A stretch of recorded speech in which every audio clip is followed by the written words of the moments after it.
ગાંધીધામ ખાતે અત્રી ગોત્રી યુવા યાદવ મંડળના ઉપક્રમે સમારોહના સભ્યોને ટી શર્ટ અને પ્રમાણપત્ર એનાયત કરવા માટેના એક સમારોહનું આયોજન કરવામાં આવ્યું હતું. હવે છે ગાંધીધામ આમતક ન્યૂઝ બ્યુરોનો એક વિસ્તૃત અહેવાલ. ગાંધીધામ ખાતે અત્રી ગોત્રી યુવા યાદવ મંડળના ઉપક્રમે એક સમારોહનું ગઈકાલે આયોજન કરવામાં આવ્યું હતું. આ સમારોહમાં મોટી સંખ્યામાં યાદવ સમાજના સભ્યો પરિવાર સાથે ખાસ ઉપસ્થિત રહ્યા હતા. દીપ પ્રાગટ્ય કરી વિધિવત રીતે આ સમારોહ ખુલ્લો મૂકવામાં આવ્યો હતો.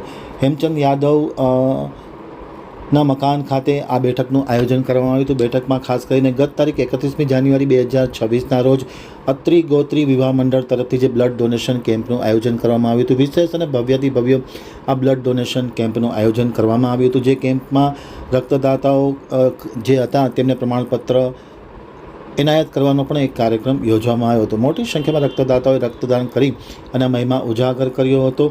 સાથોસાથ મહેશ યાદવ કે જેઓ સમાજના ભાભાશાહ છે, તેમના આર્થિક સહયોગ યુવા મંડળના તમામ સભ્યોને ટી શર્ટ અને સદસ્યતા પ્રમાણપત્ર વિતરણનો પણ સાથોસાથ કાર્યક્રમ યોજવામાં આવ્યો હતો. ખાસ કરીને મહેશ યાદવ કે જેઓ સમાજના કોઈ પણ કાર્યક્રમમાં પોતાનું આર્થિક અનુદાન હોય છે, તો આ વખતે પણ સદસ્યતાઓ છે તેમને ટી શર્ટ આપવામાં આવ્યા હતા. સાથોસાથ સદસ્યતાના પ્રમાણપત્રો પણ તેમના સહયોગથી આપવામાં આવ્યા હતા. એમ પત્રકારો સાથેની વાતચીતમાં અને આમતક ટીવી સાથેની વાતચીતમાં માહિતી આપતા શ્રી યાદવજીએ જણાવ્યું હતું.